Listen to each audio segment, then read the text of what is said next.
السلام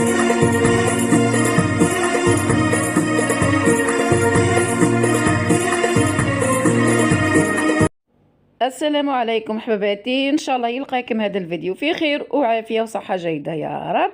كما وعدتكم في الفيديو الاول من رحلتي الى الغرب وهران الجزائر، من فيديو سانتا ماريا من اعلى جبال وهران الى سانتا كروز كنيسه العذراء. نترككم تتمتعوا بالطبيعه والكنيسه العذراء. صورتها لكم من الداخل كيف ما جايه. هنا ذاك التمثال تاع لالا مريامة مثل يسموها البعض أو سانتا ماريا.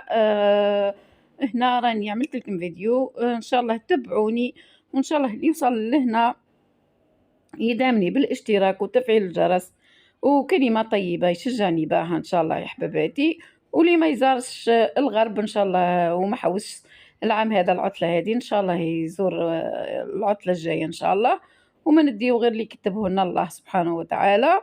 نتمنى تشجيعكم بكلمة وجيم واشتراك وتفعيل الجرس بيوصلكم كل جديد. تعملوا قناة عالم فاضلة. نترك لكم الفيديو تتمتعوا به للنهاية وتراقبوا الفيديو القادم إن شاء الله من شارع بلاصة عالم وهران.